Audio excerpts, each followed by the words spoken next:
Hello, everyone. Welcome back to PP for Dummy. My name is Danny, My name's Uche. My name is Faiz.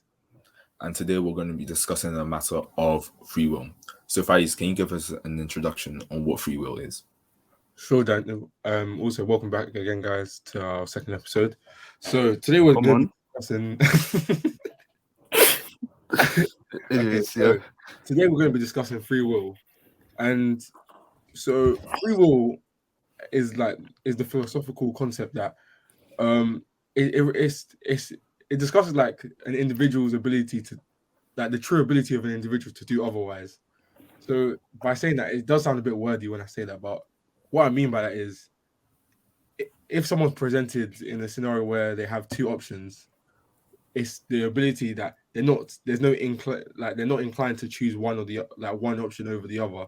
They're like a complete even split of choice between the two options. So within free will, there's been debates for centuries whether humans have free will or are our choices predetermined.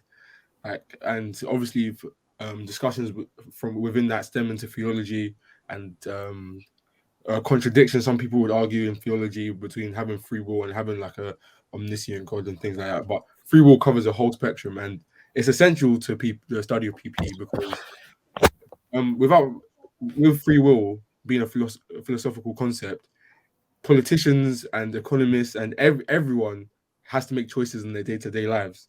So this debate whether these choices are predetermined or truly free is a has such a strong basis within those debates. So within free will, free will covers quite a few aspects because like people like trying to fathom free will as just one big thing. It's not possible. So you have to break it down into a few. And I believe that when you're looking at free will, you have to look at people's conscience, responsibility, and choice. So different philosophers have like tried to tackle the issue of free will and like what their thoughts are on it, and it's almost generated some kind of spectrum of between free will and determinism. So I guess that's a good place for us to start. So Uche, would you like to pick up on one side of the spectrum? Okay, so I feel like uh naturally we're gonna go towards the Greek philosophers, the people that kind of paved the way for philosophy in society. We're looking at Plato, Aristotle. And from my research, I've come to the understanding that uh they were definitely advocates for free will. However, it wasn't as explored, of course, as it is today, simply due to the time they were at. So I feel like it's right for me to just introduce their take on free will. So let's look at Plato, for example, right? So I'm going to ask you guys what you guys think about this. So if you look in Plato's Republic, essentially he talks about how um, the soul seeks for the concept of this thing called the form of the good, right? So in order for us to essentially become the best versions of ourselves, we need to Yeah, be on. We need to be able to understand these things called the forms, and the forms are essentially perfect versions yeah, of things of the world we live in today. So things in our world are called particulars, according to Plato, and things in this perfect metaphysical world are called the forms. So the essentially there's Plato introduces this concept called the hierarchy of the forms, and in this hierarchy of the forms, at the top stands the form of the good. So Plato argues that our soul essentially tries to, you know, go back to this state in which we understand the forms. So he believes a good philosopher, is someone that is able to understand the forms. So he uses this to essentially argue for free will, that the fact that we are able to um, ignore our empirical senses, because he doesn't believe that our empirical senses gives us the true sense of reality. He believes understanding of forms does. So he believes that since our soul essentially longs for that, we must have free will because we are able to um, leave everything that we have known to be true for true reality because that's what our soul wants.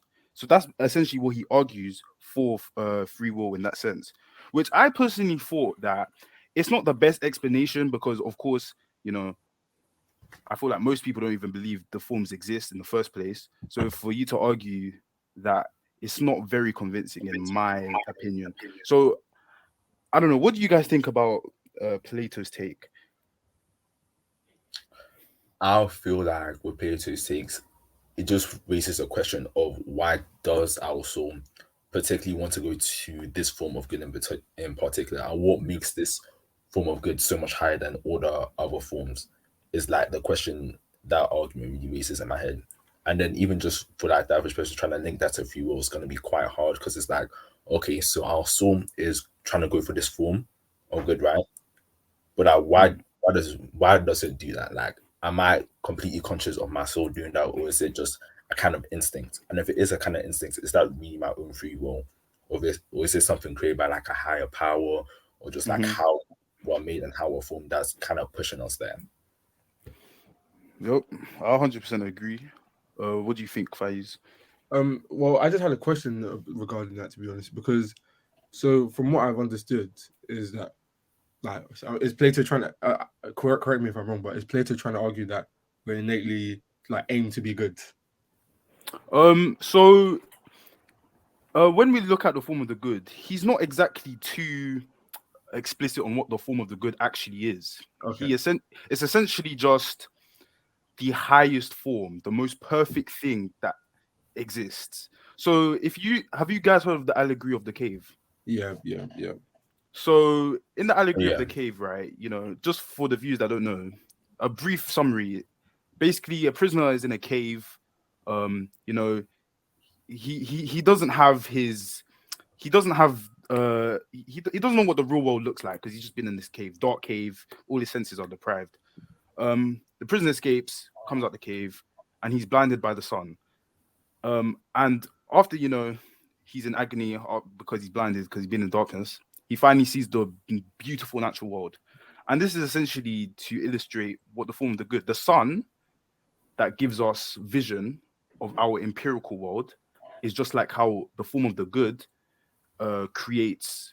Um, see, this is where I get a bit confused, to be honest, yeah, because I don't really understand exactly what the function of the form of the good is. However, he does uh, um, compare it to the sun. So I feel like perhaps maybe the form of the good is what causes all of the other forms to come into being. Okay. Yeah. That's essentially what I'm thinking. So in terms of the soul pursuing the form of the good, right? Yeah. Instead of saying the form of the good, maybe I should say instead that it's pursuing like just trying to pursue all understandings of all the forms, because in Plato's Republic, right, he mhm, has some contradictions when it comes to the form of the good.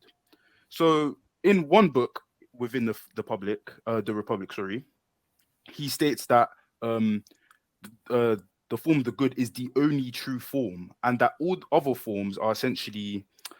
I can't exactly remember what word he used, but just think about the form of the good being the only true one, and all the other forms kind of being not fake, but 2.0 versions. 2.0 yeah, versions. like limited versions, right? But in another book of the Republic, he explains how there's multiple different forms of tables. So and there's multiple different forms of multiple different things, right? So then that's a contradiction in his writing. Yeah. So I feel like, to put it simply, maybe just take it how I seem to take his judgment is that the soul just strives to understand the forms in general, not necessarily just the form of the good, but I guess it will strive more for the form of the good since he wants to strive for perfection, which is what our soul wants to do, essentially, according to Plato. If that makes sense. I don't know if that makes sense. Well, yeah. To be fair, Plato is a quite confusing philosopher. So Yeah. there's a lot of his writing that still today we struggle to kind of fully grasp what he's trying to. Hmm. But the reason why put forward that question was because, well, because if my understanding was that, which we're kind of like in the middle of, like, it was okay, you're striving towards good, yeah, Mhm. which is, I believe, that's the thoughts of, I don't know if I'm wrong here. Aquinas is Plato's student. No, I don't know that's who. Yeah, Aquinas. Aristotle. Oh yeah, Aristotle. okay, Yeah, yeah. I missed someone. Yeah, yeah. yeah. It's fine. But anyway, yeah. But Aquinas had the belief that humans are innately good. So, Mhm. but even though we do have free will, because he is a Christian philosopher, Yeah, but humans are naturally good, and that's yeah. what he titled the Synderesis rule. But Okay. with that, I don't know if you guys have heard of the story of Oedipus. Is that? Yeah, So I have. the I have. Yeah. like in Greek where he's like, wait, Yes. I'll with the give a boat. brief. I used that in my Macbeth essay actually, Oh, guys. You know, I yeah. had So to a add that brief, in brief there. overview Yeah. for the viewers is so Oedipus is the son of like a king and a queen. I don't know their names, unfortunately, but yeah. So they hear a prophecy that he's going to he's going to kill them. He's No, gonna he was like going to grow. kill his dad and marry his mom. I married his mom, yeah. Oh yeah, so he's gonna kill so he's gonna kill his dad and marry his mother. So they hear that and they abandon their son.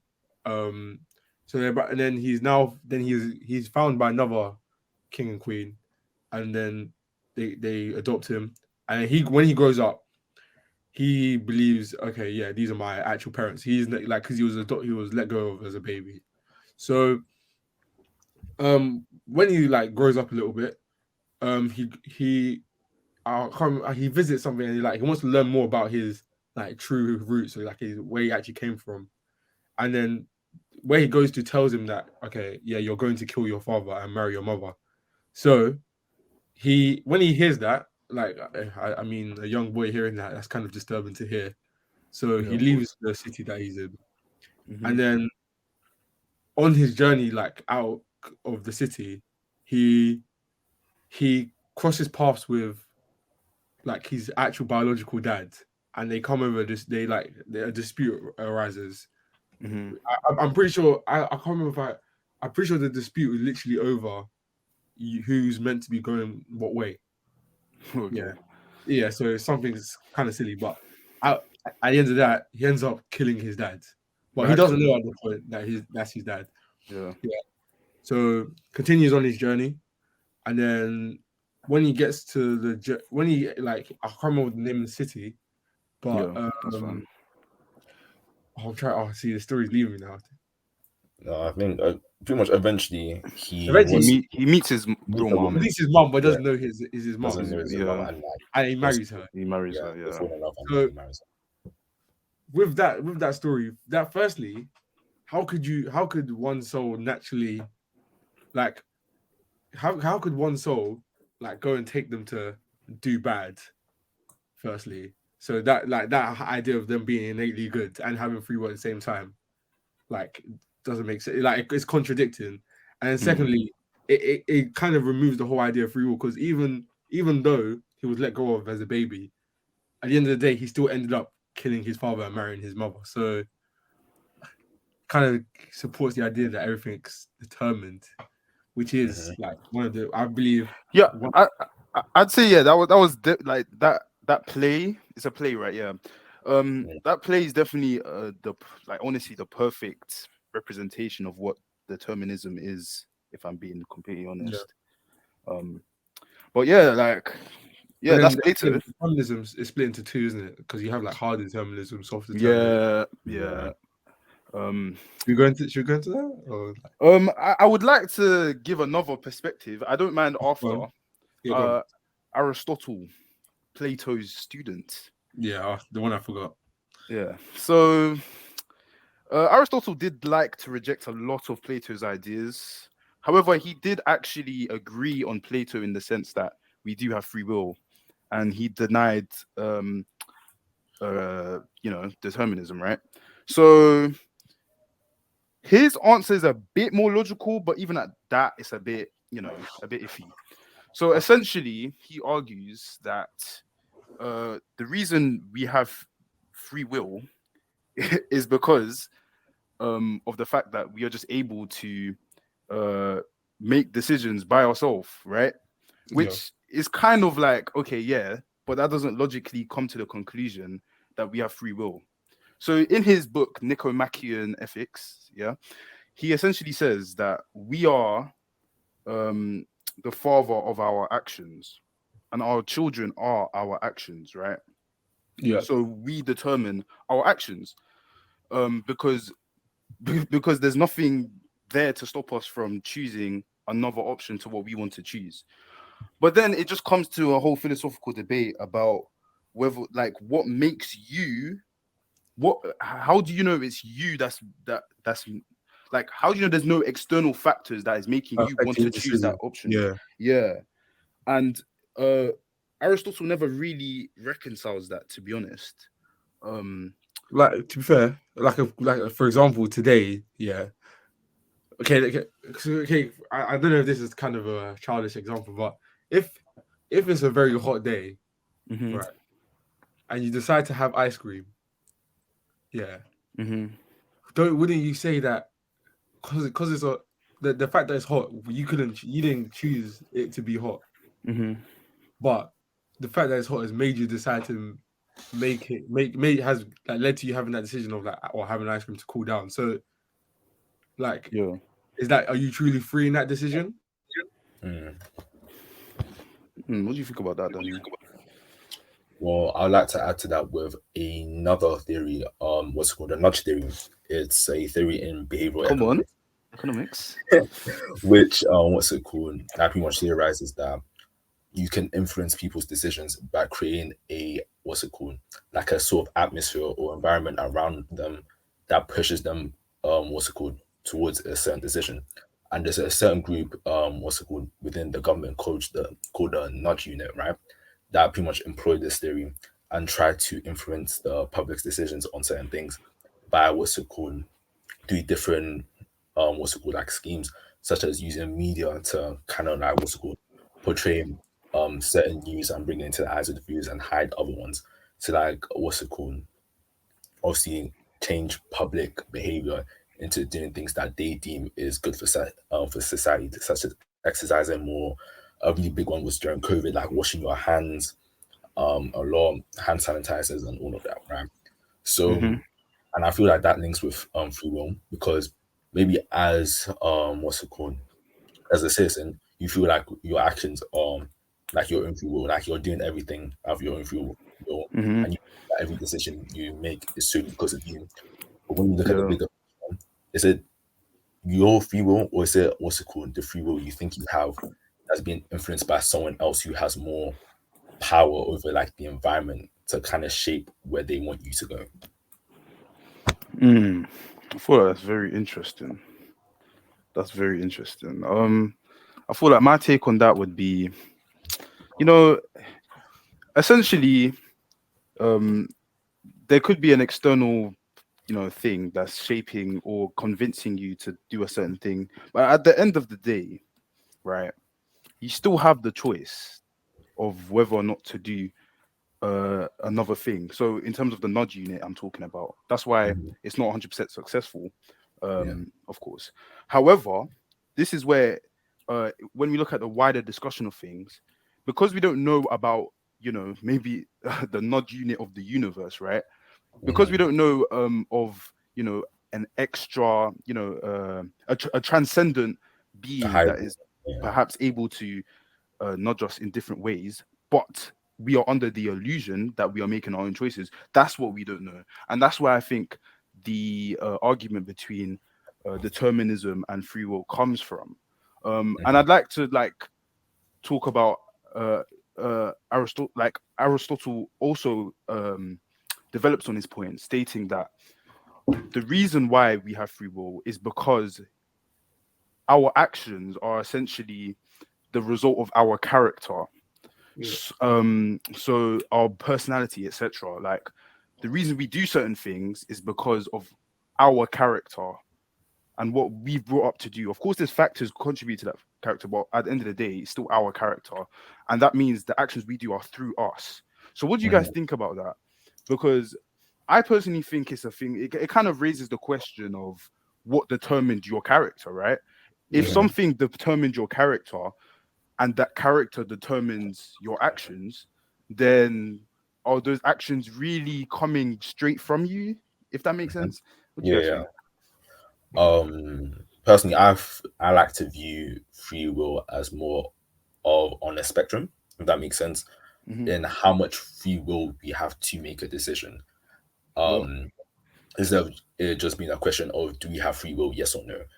And like I feel like with my interpretation of it, it helps a lot with like the kind of nudge theory and that kind of thing when discussing like maybe a higher being nudging you towards a particular action or your outside environment, like it being a hot day, influencing your decisions to make to do certain things, right? So like I feel like maybe on some decisions, like some days we have more control over what we want to do than others, right? Like I'm trying Hmm. to think of an example. Like let's say, for example, you just have like £500, right? And you're going to like a sweet, like a £1 store. Hmm. With that amount of money, you're able to freely buy what you want or like not buy anything because you just have that much money like spare. You can choose what you want to do with it. You're not really influenced by Yeah. anyone in what you want to Yeah. buy, right? Hmm. But let's say it's something like you need to pay something, like you need to pay rent. Because if you don't pay rent, you're gonna get kicked out. Yeah. Maybe and you really don't want to pay because you wanna what's it called? Buy something else, right? Hmm.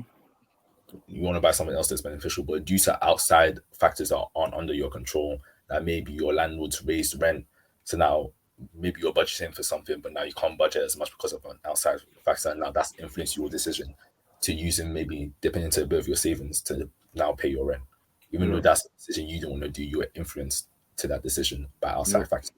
At the end of the day, you still made the choice, so it's Yeah. still with your free will to do it because you could have Hmm. just said, "No, I'm not paying rent." I would have still suffered the consequences.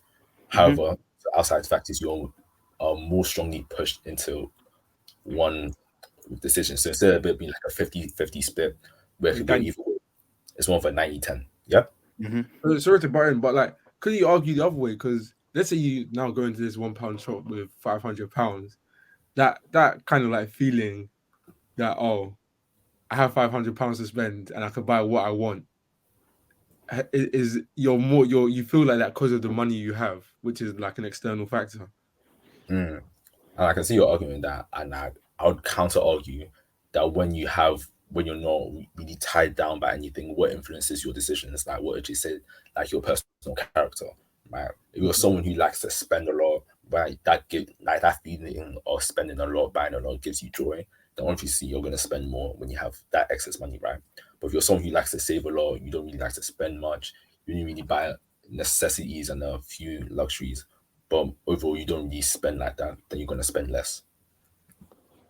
Okay, well, fair enough. But then now you're back in this loop of, okay, so now what made the person, like what factors made the person be someone that doesn't like to Mhm. spend, or be someone who likes to spend lucratively? Just Yeah, to add quickly, Aristotle would also rebuttal what you said, Faiz, by saying that essentially what determined the character of that person is those past choices. And I'm just gonna leave that there, and then you can speak. But I'm yeah. gonna go back to what Aristotle said because there's a really nice argument that a more modern philosopher makes about that claim, Mhm. which I thought was really cool. But anyways, go on, Daniel. But yeah, to what Faiz said, like that's when I go back to my own personal interpretation of free will. That again is more on the spectrum. I don't believe that anyone truly has complete control over like their free will and over their choices without anything outside influencing them, whether that be past actions, just how that brain is wired in general, how they're brought up. I believe that everyone is influenced by something one way or another. It's just that how big that influence plays into making your decisions is like like where you are on that spectrum, if that makes sense. Okay. Yep. Very interesting. So I'm gonna take us to another kind of older philosophical perspective, right? So I'm just gonna give it to you. So let's look at let's look at the Epicureans and the Stoics. So, okay, let's look at the Stoics first, right? So they essentially believe that wait, something funny. No, just your classic Stoic people that listen to them when they're trying to revise, like, oh yeah. Oh, okay, first. Carry Anyways, on. so the Stoics essentially they believe that everything, like everything is corporeal. Is that the word? Essentially, like everything is naturally determined, right? So because of that, that means our actions must be determined. Mhm. So kind of think of it like this, like let's look at Newton's laws of physics, right? He essentially created the laws of motion, and he gave some rules of the universe in, like, very simple sentences that many people can Yeah. understand. So think of it like that. Like the Well, Stoics believe that everything yeah. has rules Cause behind it. So essentially, what they believe is that that means our actions are determined. However, I think this is where soft determinism comes in, right? yeah. um where you can still argue that you're still morally responsible for things, because um so some actions are completely determined. However, some actions that are through you and have no external circumstances slash factors that affect it, that are through you, makes you morally responsible of those actions. So essentially, they differentiate these actions. So some actions are just causally determined, and some are just are up to you, really. That's kind of how they take it. And then the Epicureans, they agree with the whole causally determined things and nature, etc. Their take is a bit more scientific. It obviously it's not, the science doesn't stand now, but essentially what they believe is that since everything is made out of atoms, right, and atoms follow natural laws, then everything Oh, must be oh, determined. okay. However, they Mhm. reject the term they reject they reject determinism because they believe that some of these atoms can randomly swing. They Oh, can randomly break their oh my pattern. gosh. So so they believe that when these atoms randomly break their pattern, or whatever, that's when we can make choices that are completely up to us with our free will. I mean, I don't think that makes sense at all, but what do you guys think Well, about that? I'll start us off here. I think both of them are quite poor. Like, see, Okay, let's start with the Stoics first, then, and the then we'll go Stoic into the one. Epicureans. Okay, so the Stoic one was sorry. The Epicurean one is the one that has Yeah, then okay, you can Epicureans then. so the Epicurean the idea that because atoms follow like the laws of physics and like some might randomly swing. Firstly, there's if he wants to make a scientific like uses his argument to be based in science. There's Hmm. no it's already tarnished by the idea. Where did he get that atoms just randomly swing from Yeah, one side to the other? yeah. But Mhm. even with that, like it doesn't it's like their reasoning seems flawed because it's like how do you isolate all these external factors and say, okay, yes, this is a truly free made decision? Like you cannot.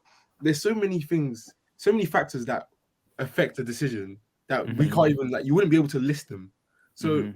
for him to go and say, okay, when an individual makes a decision with no external factors, I think it's wrong to say because I think most decisions have like not even at least one. Let's say like, at least five external decisions. Even there's like it might be as micro as the time of day or literally the position of where you're standing.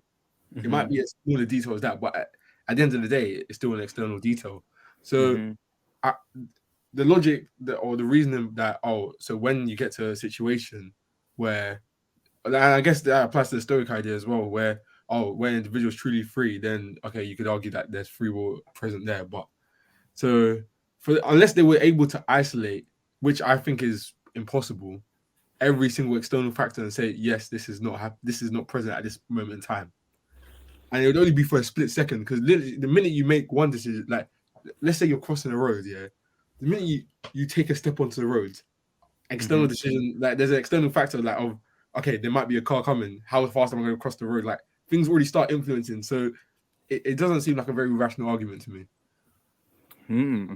I definitely agree. What do you think, Daniel? I feel like if they were trying to, because even with the whole like science thing behind the free will, I feel like that argument just doesn't work in general. Because what's it called, atoms in general strive for stability, right? Hmm. Going to the more chemistry side of it, like with their outer shells, different orbitals and all that, right? They all strive for stability, having a full outer shell. So even you saying, oh yes, sometimes they'll just swing randomly, that isn't really the case. It's only not like what's it consistent with called? science. Yeah, that is only really lab created like elements that can do that. And that's when scientists are specifically trying to like what's it called? Remove like neutrons or protons from like the natural what's it called? From the natural atom to just see how they behave. So even you saying with the whole atom thing, I don't think it makes that much sense. I feel like Wait, it's so are just you saying that like could you please repeat what you were saying? Like, I'm just trying to follow what you're saying. So are you saying that atoms don't naturally behave like that? It's just when scientists try and do experiments with them when they may do so. Is that what you're saying? yeah, from the laws we've observed so far with Yeah. atoms, like they all strive for stability, and most of them are like if you find them in their natural states, right? Hmm. They are stable. Like they're either going to be bonded to another atom to become more stable, or like bonded to the same type of atoms to become more stable, like covalent bonds, ionic bonds, and all that, right? Hmm. So you Well, saying that oh, yeah, some natural atoms can just become unstable suddenly, like just like at least in my head, it just doesn't make sense. so I would kind of counter argue this, right? I Hmm. mean, I'm not an expert in this thing. I don't do quantum physics, but we have discovered the realm of subatomic particles that do Yeah. seem to uh, behave randomly, right? So Hmm. some pop out and in out of existence randomly. So Hmm. if we've kind of discovered, and of course this is subject to the fact that we just may not have the Yeah, we scientific know, development in order to yeah, decide no what the that behavior is, kinds. right? Yeah. It really depends. So honestly, it's like when people give the argument for quantum physics as to why, we may not necessarily live in a completely law-abiding universe. Hmm. 100%. I just think we just don't know until we actually understand quantum particles to the point where we can associate a behavior to it. But what do you think about that whole argument, though? But yeah, with the whole quantum physics, I feel like a lot of quantum physics is based on like it kind of links to free will, and I'll say it like in the way of what's it called? If everything was determined, right? Like if Yeah. everything was predetermined, everything's going to go through a whole set of motions, right? I feel like with with the branch of quantum physics that pretty much thinks that every choice we make creates a separate universe, right? Where what's it called? Like let's say I'm left with two choices, right? A choice where let's say for GCSE, instead of taking economics, I decided to take something else like geography, right? That Hmm. decision that I make pretty much creates two separate universes. One where I've lived my life where I took economics for GCSE, Yeah. and another where I lived my life where I took geography for GCSE, right? And those two Hmm. universes are pretty much like separate from each other because of that choice that I made. And since that obviously there's almost infinite choices that we can make, right? There's almost infinite universes, right? Full of those possibilities. And that what's it called? That kind of belief and thinking isn't really possible with determinism because determinism would kind of argue there's just one universe because everything is going to go on a distinct path. So I feel like at least people who believe in like quantum physics and all and that kind of thinking, they wouldn't agree with determinism at all. Fairs. So, Have you? wait, But Ejim, I'm you have not an expert on it. It's just like kind of something I've seen. Yeah, Faiz, what are you gonna say? so I was gonna say like moving on, like what do you guys think of like the whole other side of like liberalism, like that we Wait, argue? quickly, wait. Before we get into the actual discussion, let me just give one more Oh, he's done. You perspective. should have done his reading. He's Nah, done his yeah, I've reading. done my reading, man. It's a very interesting topic. But Yeah. this is one more. Let's give a modern. I've just been given like back in the day The old Mhm. heads. philosophers. Yeah, the old heads. Like let's talk about a more modern philosopher called Galen Strawson, right? Mhm. So Galen Strawson, he essentially argues against free will. All the other people have been arguing for. So he argues against. So let me try and explain his argument. So all right, so he defines free will as just being ultimately responsible for your actions. Oh no. So, when someone makes an action, right, he Yeah. believes for it to be truly out of free will, you know, they must have a reason for that action, right? Yeah. And he believes that those actions come from your character, like Aristotle kind of said, your character, how one is mentally speaking, right? Yeah. So, and then he comes to the argument that for you to be morally responsible, or for you to be ultimately responsible for the action that comes from your character, Yeah. you must be responsible for your character. And so that means you must have a reason for your character being that way. And then he goes on to say, for you to be responsible for that reason, you must have another reason to be responsible for that reason. And then so on ad infinitum. That's the term. Yeah, Greek. Come on, yeah, using your A levels. But essentially, he believes that there's an infinite regression of reasons that you must have in order to be ultimately responsible for an action. Therefore, he logically concludes that free will does not exist. No, that makes sense. Okay. So it's kind of feeling like, what's this guy's name? Aquinas is like world and taking it to free will. Yeah, that infinite regression can't logically exist. Mm-hmm. Yeah, but and then okay, just playing like devil's advocate here. Yeah. So what he's saying that you'd have to have like an infinite chain of reasons why you do something. Mm-hmm. But what about factors that you can't control? Actually, you know what? To be fair, the argument it doesn't make sense, to be honest. What I'm trying to argue. Come on, guys. We need to think of we need to criticize it, man. It can't be perfect. Yeah, no. It can't be perfect. Well, firstly, yeah.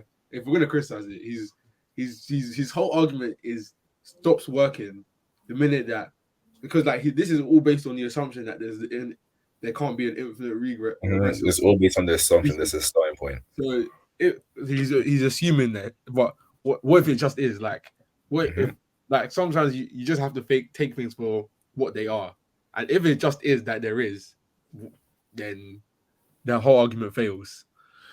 Wait, so are you saying that he's basing his argument off the assumption that you cannot have he was gone, yeah.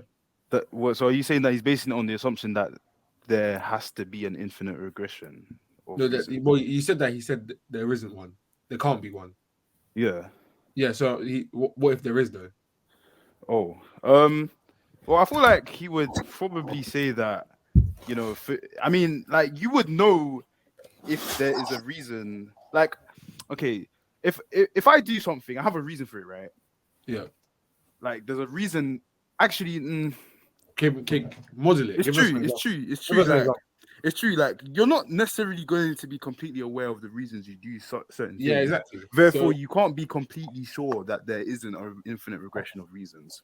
Because if we want to be as silly as we as philosophers, but then it just comes to the argument of if there is an infinite regression of reasons, therefore that means there was no starting point. Therefore, that means you've always existed, which doesn't make any sense. That's what I was gonna say. How can you have an infinite list of reasons, but you're a finite being?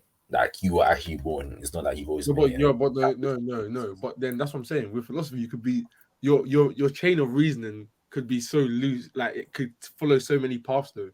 The reasons could go back to and then this happened, and then this caused you to be born, and then because you're you could trace it back from your birth, and then or your parents' birth, and then your grandparents' birth. It could go all the way back if you wanted to sit there all day long. That is true. That is true. Yeah, but then it also argues that the universe is infinite. Well, the universe isn't what we're discussing today. We're discussing free will. Yeah, true. I can't lie. I was about to give some nice theory that suggests the universe is infinite, but that's a whole different. That's for another day. That's for another day, unfortunately. But yeah. I mean, if anyone has anything else to say, we can move on. But has anyone got anything else? No, I only have not on the point that we're discussing, but more of a different point. It's more on a different point with free will. I'll say free will as a topic is extremely important, and not just so because philosophers just like to argue with each other all day. But like our whole society is based off on free will Free will, in exactly. the sense of what's it called, giving praise and giving punishment, right? That Law, yes. laws, Yeah, that's the thing. even things like meritocracy as well. Like If you're not if your free, actions don't really come from your own decisions, right? you don't How deserve can you give reward. someone praise for what they did? Yeah. Or how can you punish then- someone for the crime they commit? Because then And they then can what's just be like, oh yeah, what's it called? It's not my fault. I didn't have a free decision over it. I was made to do it. See, but then, okay. So, but then that's the thing, because that's what I've always thought about. Because if we're not free, how do you praise someone for what's good? But at the same time, how do you punish someone for what's bad? You just have anarchy. Yeah, like it's definitely a thing where we just have to assume We that just we have to have assume free that we will. have it, Because if we assume at we least don't for have how free our will, society works. then our entire law like just doesn't It's work, unfair. does it? It's unfair, exactly, Yeah. because we can't determine our actions. Therefore, we have to assume. But then it goes on to the question: should we assume? Why should we assume that we Exactly. have free will? If we don't, why are we assuming that we do? It's true. Like, even in those cases, there are like kind of exceptions to the rules when it regards what's it called, people with that mental That's what I was illnesses and about. mental Yeah. issues as well. With Because with that, those so people, they abide by like kind of different rules. They're not punished like how you would what's it called, punish quote unquote like normal people, right? Like they would have to get like extra support, go to a psychiatric, who would have like a personal psychiatrist with them and all of that. so okay, following that like thing you mentioned, Daniel. So Mhm. would you guys say that people have different levels of free will? Because then, for example, if you have like something that affects you mentally, like you're like something like you're a sociopath or psychopath, yeah. Would you say that what deteriorates the level of free will that you have because there's not as much you can control, or like okay, for example, someone that has Tourette's, they can't control some of their like tics. They Mhm. just happen. So Yeah. does that take away from the amount of free will that they have? That's a nice question. Yeah, I would personally say, at least in our eyes and our perspective, Okay, yeah. and like how we run our society, it does, right? Because like how, because society is based on like averages and like how the average person would what's it called behave, react to Yeah. certain situations, all of that, right? So when you have someone like outside that average, outside that kind of box, right, you So tend what's to average free will, Daniel? Hmm? What's the Yeah. average level of free will? Because then you created like a spectrum for how much free will one person has. So that which means is goes someone back to has what I go on. said before, that I feel like people have a what's it called free wills on the spectrum, and people have different levels of free will. That's Okay, just but what I in believe terms of personally. That there's just different levels. so in terms of Faiz's question on, you know, people with like a mental issue that, you know, causes them to do certain things or not do certain things, you would argue that yes, they do have a decreased level of free will. Mhm. Is that what you would argue? Yeah. So is that like so that's to the average person, right? Compared to the average person. So if that's the case, how do you actually determine that, right? Because Mhm. By what? By how much? Yeah, exactly. like Yeah, it's not like because it's in the you're basically assuming that that we all have the free will to act averagely or act normally, Mhm. whereas these people, because they don't act normally, they have a lesser level of free will. But then we don't. You're just going on the assumption that we have we're freely Normal free choosing. will. Yeah, Yeah. we're freely choosing to act normally, or not normally, but you know, Yeah. No, that's why average. right. That's why I try to pick out specific words in my argument, saying that first of all, it's from our perspective, right? As you know, things such as perspectives are flawed because Oh, you're lagging a bit. You're cutting a Is it bit. just me? Yeah. Yeah. you obviously won't take into account like the whole bigger picture, and there's no way Wait, that you Daniel, can you be everywhere at Daniel, you once, just Repeat that. lagged. right? Repeat that. And also that's why I said based Daniel, on average. Daniel. Daniel. Oh, sorry. Hello. I said that's why I picked. Yeah. Yeah, Yeah. sorry, you were Yes. lagging. Could you repeat what you said? No, no, no, it's fine.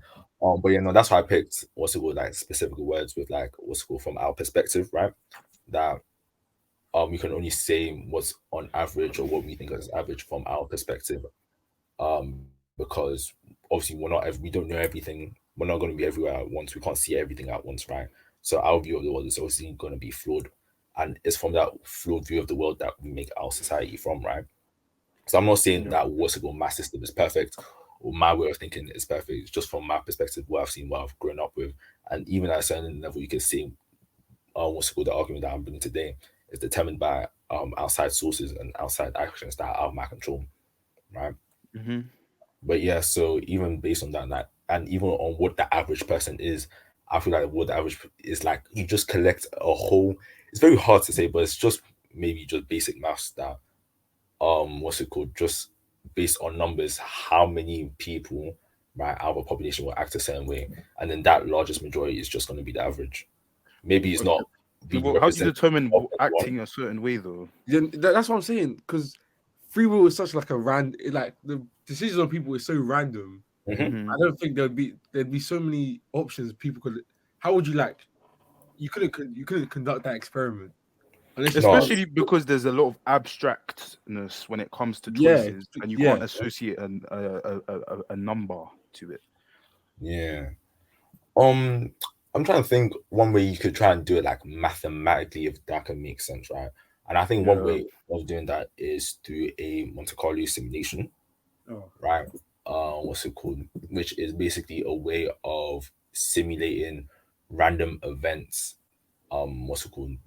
Pretty much, yeah, simulating random events to try and pretty much scale your way up through the laws of large numbers, saying that what's it called? The larger number of data you collect, right? it'll The more change. representative it is Yeah. going to be of the whole population. So I feel like maybe that's one way, but then even just getting the data for that, and again, No, but just but even with that, fair action enough. is It's the most accurate. It's the most accurate.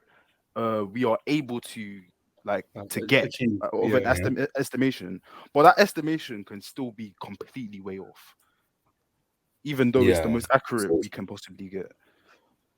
But it's definitely an interesting point. I, I had another question quickly before we like go yeah, into the bigger discussion, Daniel. But so okay, now we've looked like below what. Okay, so to you that okay, someone who has mental problems or issues that they had they to like through your perspective and to the average person would say, okay, they have less free will than me. So what does mhm. someone who has more free will than someone look like? That's a very good question. I would say those people are what we'd view as like the top of society, right? Like the top 1%. But could Or you like argue they have less choice though? Wait, let me let that try, you finish. Let that you let me try and finish. finish my argument first. The Sorry, reason sorry. yeah, the reason I would argue they have more free will than others, right, is because they're not going to be bound by the same rules that we are, right? So, like, Okay. how you know there's certain people that you could argue that are above the law. The reason why they are above the law is because usually they're the ones that make the laws. They're the ones who are the rule makers, and they pretty much what's called shape society to what we see today due to them having a lot of influence, whether that influence be in the form of political power, economic power, or whatever what's it called resources they have at hand to influence other people into making certain decisions, right? So since there are people, since they are near the top of society or are at the top of society, right, and that actions are able to influence millions or billions, right, I'd Yeah. argue they would have more free will than the average person who is getting influenced by those actions. Okay. Okay. Let Could me could give I you re- an. What is your one? could I rebuttal that and then find you? I don't know. Were It you trying to depends. rebuttal it as We well? end up coming to the same point. Yeah. Go on. All right. So your argument is essentially saying that the top 1% of people have more free will than others because they have the ability to influence the others, right? Mhm. So I would counter argue that, saying that you're essentially going off the assumption that those people within the top 1%, if the same thing was to happen to them, right, in the Mhm. sense where they had a higher person, influencing what they're doing behind the scenes, Mhm. that they wouldn't also follow what the actions that they were determined to do, if that makes sense. You're Mhm. going off the assumption just because they're in the position of influence, That doesn't. I don't think that necessarily means that they are able to. Then they like if the same thing was to happen to them, it wouldn't happen. You're because if you're saying that they have differing free will, that means the people in the top 1% just have a higher resistance to being influenced, which I don't think is necessarily true because a lot of people are just born in the higher echelons of what's it called of society in terms of the amount of influence they have. And especially when you're talking about how people are above the law, I feel like that kind of comes into the argument where I mean there's a lot of societies where no one really is above the law. Even if you make the laws, you're still not necessarily above it, right? But then I guess you could go into tyrannical societies, etc. But even then I still wouldn't say you could give the argument that they have less free will. But yeah. And how I would counter argument that is that you can then go through what's it called, the different chains that you're saying, okay, the top 1% can still be influenced by people who are above them. So then I would argue, okay, then go to the top 0.1%, to 0.001%, and then just keep on going until maybe you just find the person who is just, or the group of people who are just at the pinnacle of what like humans can be in terms of influence, right? And there's Yeah, really I don't think you understand what I tried to. Sorry, I don't think you understood what I was saying. So I'm not saying that the top 1% are controlled by the top 0.1%. That's not what I'm saying. I'm saying that you're assuming that the top 1%, if there was, assuming there isn't assuming there isn't anyone controlling that top 1%, yeah. you're assuming that if there was, they wouldn't like the same things wouldn't occur to them, like they wouldn't be influenced in the same way. And I get Oh, what you're saying with the whole you regress back and back. But hypothetically speaking, even if you go back to that singular person, you're still arguing that they have a higher resistance to, I don't know, someone that is at the we're saying top and bottom of society. It's not necessarily about economic, etc. We're just do you get what I yeah, mean? About yeah, influence. Someone that has the least amount of influence in the world. You're yeah. essentially arguing that they have the top 1% have a more resistance to influence than that bottom, if that makes sense. And But yeah. so, and I'll say to that, I didn't argue that they have more resistance. I just saying they have a higher level of free will. Because remember, Faiz was saying, since we discussed like what's called people who may have mental illnesses, right, would have Mm-hmm. lower free will, right, compared to like the average person, Okay. would make someone Oh, sorry. I thought you were done. Sorry. have Oh, high you're lagging, by the way. free will You're than cutting the out average again. person. Or, what's it called, top bracket. I'm not saying they have more resistance. Sorry. Okay. Yeah. Wait, can you hear me now? Yeah. Yeah.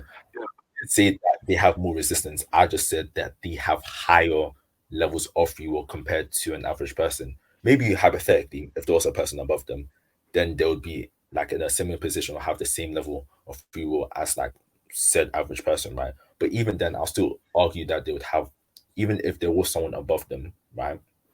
They would still have high levels of free will than what's it called, the average person, because they can influence the average person, right? But the average person by themselves can't influence what's it called, that top 1%. If that makes sense. So I think this just comes to a differing of definitions of what free will is.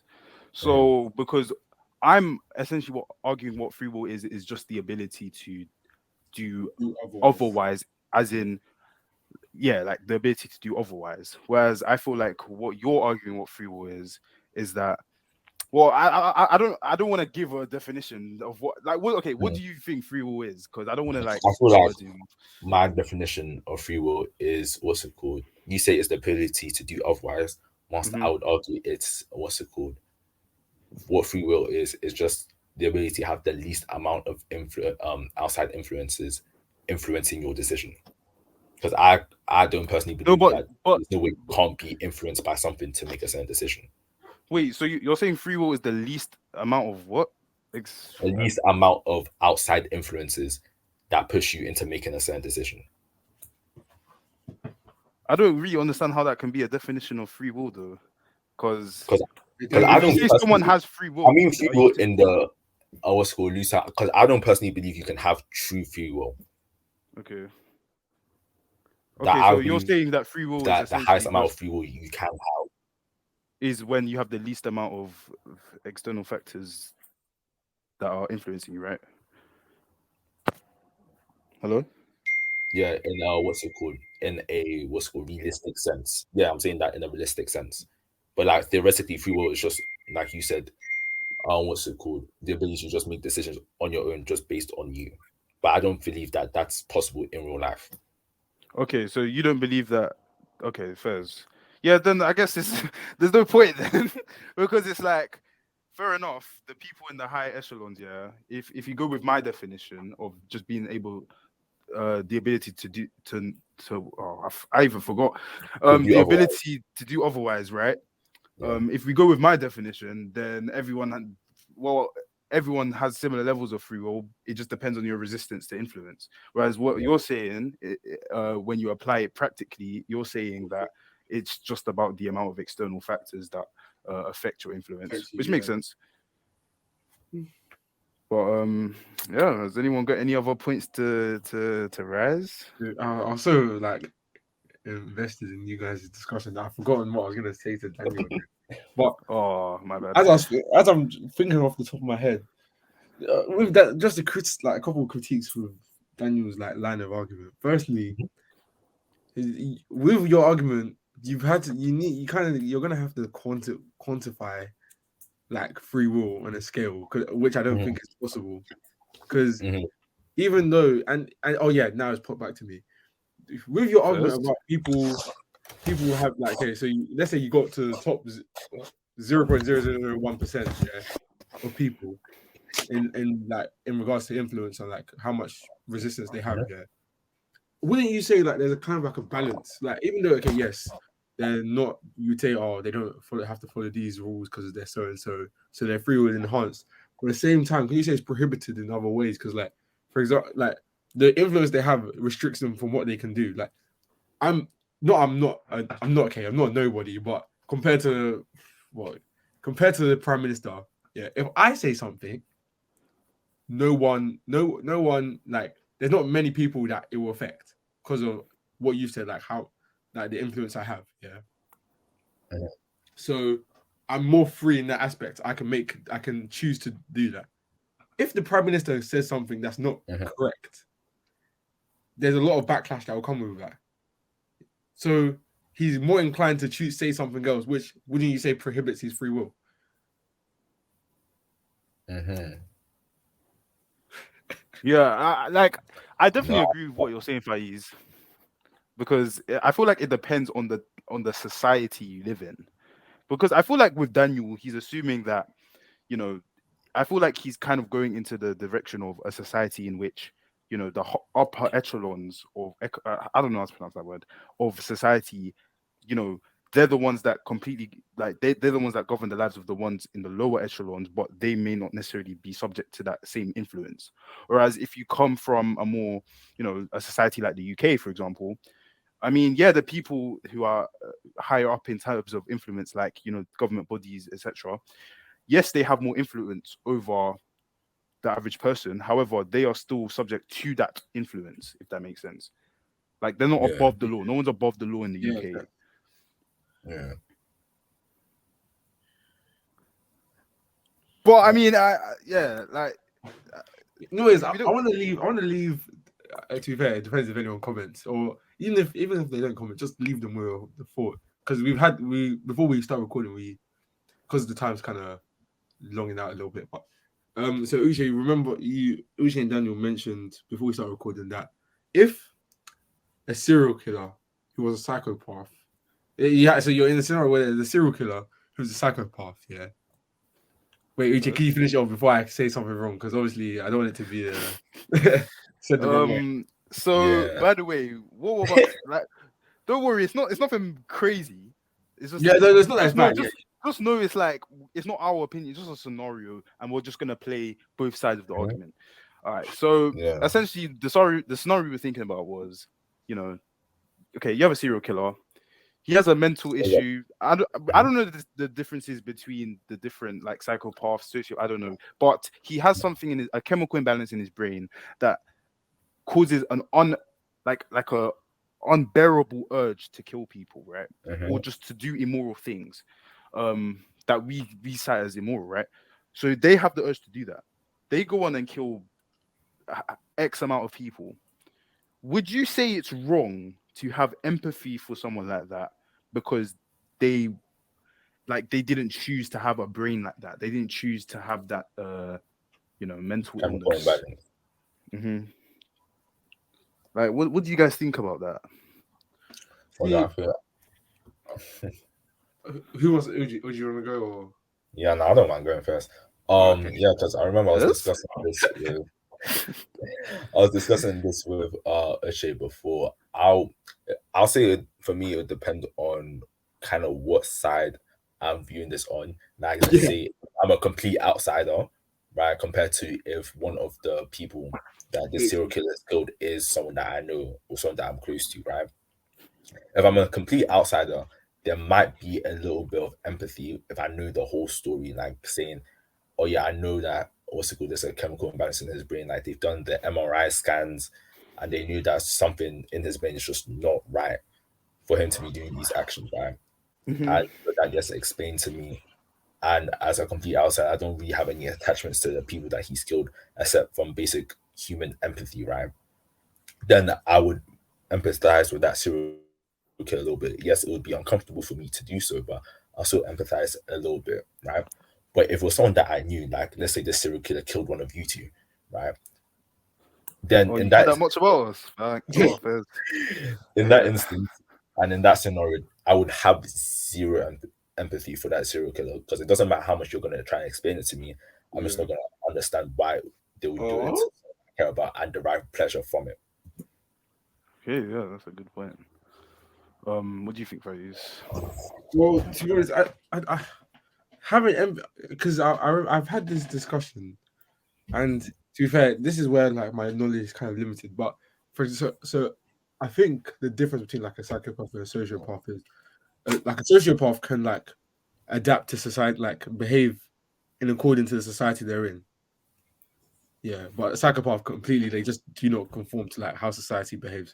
But Well, I was I about to don't know say, if that's Can we, right. can we just Google it? Like you between can okay, do let's both Google from it. Let me do a quick Google. yeah, but at least from my memory, right? Because I think I watched a TED talk on it, right?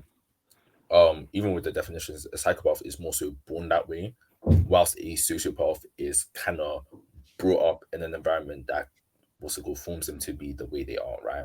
And with psychopaths, they are able to live in our society because there's many people that do have psychopathic traits that Yeah, live perfectly fine in our society. Like people like firefighters, CEOs tend to have like higher what's it called percentages with those psychopathic traits, such as being like narcissists having a higher sense of being, having less empathy to other people and themselves in general, right? So I feel like yes, they are able to live within our society and function perfectly fine, right? But again, it's because even with the topic of psychopaths and sociopaths, it is again on a spectrum, and some people are more psychopathic than others, right? If that makes sense. So a so, sociopath is essentially someone that has like a weaker conscience, yeah, that's what I um, see. Yeah, but whereas a Yeah, I guess. psychopath, they just don't have they don't care. a Yeah, conscience. like They don't no have a Yeah, guilt, conscience. no remorse, empathy. Yeah. So yeah, what were you gonna say if I use? Yeah. So wow, what was I going to say? Oh,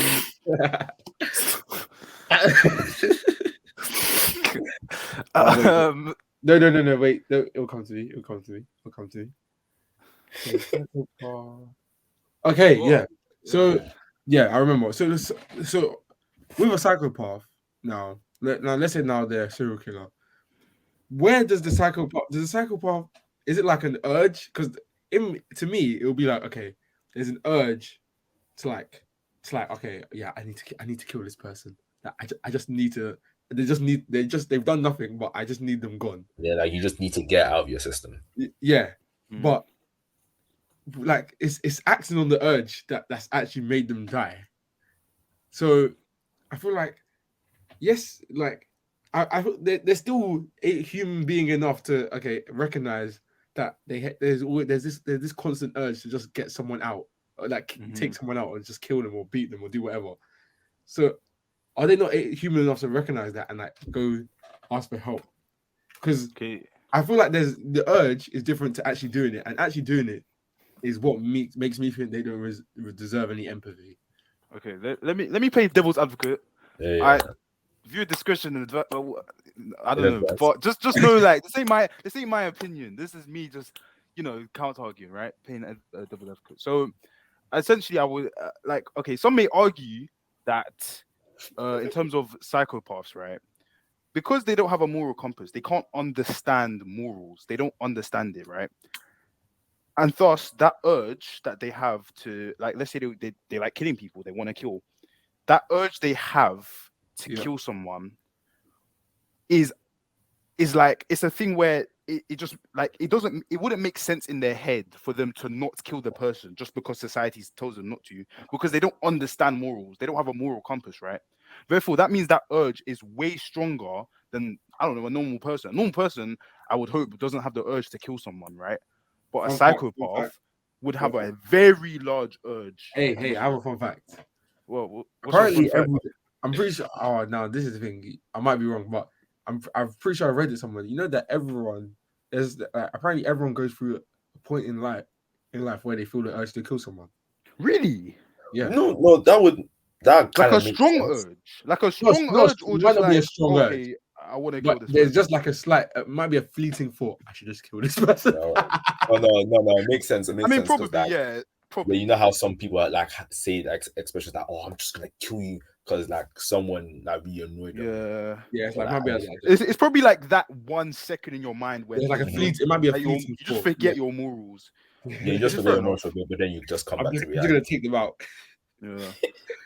Anyways, yeah. Anyways, going back Back to to my what you said. point. So yeah, so like I know you're saying, oh, the acting on that urge, means that they shouldn't have any empathy, but it's a thing where what they are doing, the killing they are doing, is not only justified because they had the urge to do it. Secondly, the urge that they had was probably like it's just like we don't have the capacity to be able to understand how Yeah, big of an urge that is. So yeah, if we have a big, if someone has such an urge to do something, right? Like it's a bit confusing as to whether or not like it is bad that they acting on it. Of course, it's bad, but can we blame them? Is the sense. That's what Mhm. some people would argue. I Yeah. feel like you can kind of liken it to addiction, to like drug addiction, right? Mhm. yeah, Some people have a overwhelming, unbearing urge to take a drug, but they know they don't want to. They know the people around them don't want them to, but they still do it because of that urge. And of course, them acting on it is of course bad, but you're still gonna have a bit of empathy for that drug addict because you know like like you just feel bad for them because that's how their brain is. They're addicted to drugs. Mhm. Like, so I guess you can kind of liken it to a psychopath. That's what some people would argue in it, not me though. But yeah, what yeah. would you say to that? But it's interesting to me because, like, yeah, okay, fair enough. Like, we're not psychopaths, and a psychopath can't come out and say, How do you know I'm not a psychopath? No, I'm joking. I'm joking. Anyways. okay, well, to the best of my knowledge, Yeah, us we're not psychopaths. We're not psychopaths. So, yeah. a psychopath, even if you were a psychopath, if you had the urge, you wouldn't be able to say, yeah, the urge is on a scale of 1 to 10, it's a 9.1. Like, you wouldn't. It's not. It's not easy to do. Exactly. So, I wouldn't be able to say how. Okay, so, how strong the urge is. Fair enough. Like, I wouldn't be able to fathom what it is to them. Mhm. But it's still the fact that Actually, it's, to me, it's just an urge at the end of the day. Like, it's still, no matter how strong it is, I don't know. I yeah. don't. But if you have a big of It's a enough touchy urge to subject. do something, then it's just like, and your willpower can't take it, then it's kind of like, okay, Wait, Inevitable. wait. I have a yeah. point. What's your point? Yeah, my point is right. Like you said, they have this urge, right? And they don't have a moral compass, so they don't understand that why people are saying, "Oh yeah, it's not a bad thing. It's not a bad thing." Not that it's not a bad thing, but it's a bad thing to like kill people. They don't Hmm. understand it because they just have this overwhelming urge, and they just can't feel empathy for whatever reason, right? But at the same time, if this is a serial killer that has killed X amount of people, right? So they've killed multiple people. First of all, it poses two questions. First of all, why, if they have such an overwhelming urge, I fail to understand why they haven't said this urge to other people, right? If they don't feel like what they're doing is wrong, right? Or like they don't understand it is wrong. Why wouldn't they just like kind of just say it out? Or at least people that are close would just like kind of say the urge out, right? Be like, oh Mhm. yeah, I just really want to kill someone today. Yeah. The only reason in my mind I could see them like not saying that and just hiding and keeping it to themselves is that on some level they understand that what they're doing is bad, even though they don't think it's bad. They Yeah. understand that everyone else thinks it's bad, and since they understand that everyone else thinks it's bad, and pretty much as a whole it is bad, but then they still choose to act on it. Wouldn't that on some level make them bad and make seem like they kind of have a decision on what they're doing? Okay, yeah, you raise a good point. So, me continuing to play devil's advocate. So in terms of the point in which like why would they not just say it? I feel like you answered your question in your second point. Um, Hmm. like psychopaths, they're not dumb. Like they understand that morals exist. They just don't understand morals itself. Like it's like me having a certain belief, you having a certain belief. I understand you have that certain belief, so I'm not Or gonna just like why tell you why it's do wrong. you have it there? Yeah. Yeah, like, I'm not gonna Yeah, tell you it's wrong, but I still don't think you should have it. Do you get? So I feel yeah. like that's how psychopaths kind of function. So in terms of you saying, are they like if there was a psychopath that had an overwhelming urge to kill people, the fact that they know that okay, it is bad to people, right? But they still act on it, would that not still cause them to be bad? So I would say that, playing devil's advocate, I would definitely say it's bad, obviously. But I think that in the sense where if they have a big enough urge to the fact that it kind of overshadows the consequences that could occur from that murder, or just their consideration of the impact it could have on that person, because psychopaths, of course, they know they're hurting people. They just think like they just think it's not like it's not that it's not that bad to them, as in it's bad. They know it's bad in the social conventional sense, but in their head it's not that deep, really, basically. So if you have an urge on top of that to do so, that means that your urge is essentially in their head, their urge is bigger than than the consequences that come Yeah. with killing that person. So then it comes to the going back to the whole empathy thing.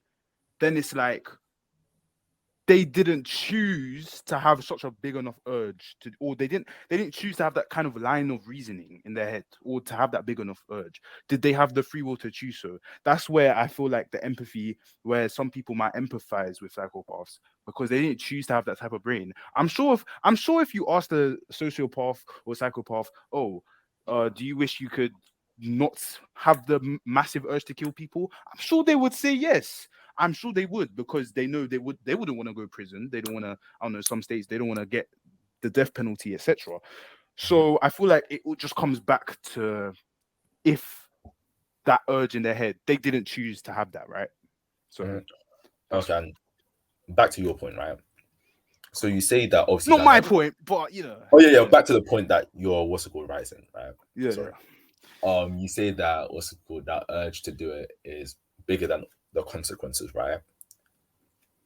Hmm. But then what happens when what's it called, this psychopath, instead of just killing one person, getting caught, against in prison, they've now committed like a whole slew of murders, right? They've killed Hmm. like 10 plus people, and each time they've killed someone, they've intricately hidden, covered up all that tracks, right? So they don't get found, and they what's it called, avoid all consequences. Wouldn't you Yeah, then say the fact that they that even just going away from just killing people in general, right? Because they have this yeah, overwhelming drive to do so, that yeah, overrides the consequences. Wouldn't you say the fact that they are actively trying to avoid the consequences, right? Because they know yeah. they don't want to deal with it. Hmm. Um, wouldn't you say that in and of itself is bad because they know what they're doing is bad? Maybe they might not find it deep, but they know what they're Yeah, doing is bad, but they still just don't want to face the consequences of what they're doing because they know yeah, they won't like it. Wouldn't you then say that that's bad? yeah. 100%. I'll definitely say And then it's definitely bad. Yeah. from there, since they made that active decision to what's it called? Because you're saying they only have the urge to kill people. They don't really have the urge to hide their murders, do they? I mean, So since it. they have the urge to kill people, but they're still hiding their murders, right? Yeah, because To Yeah, not because get yeah. it, caught out, wouldn't you say that active decision to do so is evil and doesn't deserve empathy? Yeah, so in terms of your argument that okay, them hiding their murders, they don't want to deal with the consequences. That in a, of in it, oh sorry, in itself is evil, and therefore they don't deserve empathy, right? So, like I said, they understand the consequences of their actions. However, they just have an urge that overrides, and they put over those consequences. So once they actually go forth with the murder and they do intricately hide it, of course it's bad, but at the same time, it's just like they don't want to face those consequences that they know were there. They knew the consequences were there, but they just don't think that they like the fact that they knew that they were able to hide it, etc. is because they want to go with what they want to do. They want to go with whatever the urges they have in their head. Essentially, they want to go with the urges. So it's like, of course, the action of them knowing that the consequences are there and that what they're doing is socially unacceptable, 100% that's bad. Maybe some would say it's evil, 100%. But like, I'm just gonna keep going back to the point where it's like, if you have a overbearing urge to do something, then is it really your fault that you have the over like if I liken it back to an addiction thing, right? Let's say, okay, you're in a state, you're addicted to a certain drug. You're not allowed to have that certain drug, right? But you don't want to necessarily like so then you go on and you're doing the drugs, right? But then you take away you hide the drugs when I don't know police raid, etc. You're gonna hide it because you know the contributes the consequences associated with what you're doing. However, your urge is big enough that you think that okay, I can carry out this action. Yeah, I should carry out this action. Your urge is big enough to the fact that it will actually influence you to do that action despite the consequences. And of course, you're going to do everything in your power to avoid those consequences because, that's just what you're naturally going to do. You don't want to go to prison, right? So I feel like it just all goes back to whether or not, like, did you choose to have the urge? Do you get what I'm trying to say? Yeah, I know what you're trying to say. But it just like I feel like this argument just keeps going. Like there's no end to it really. Like it's not possible to come to a conclusion whether or not you should empathize. But Yeah, it really depends if it's deterministic or not. because no one's gonna be really in the mind of a psychopath to really Exactly. understand like what's going on. I don't even think psychopaths themselves really understand what's Exactly. going They on don't in their understand mind. what's going on. You Exactly. know, so, So it's uh, very interesting discussion.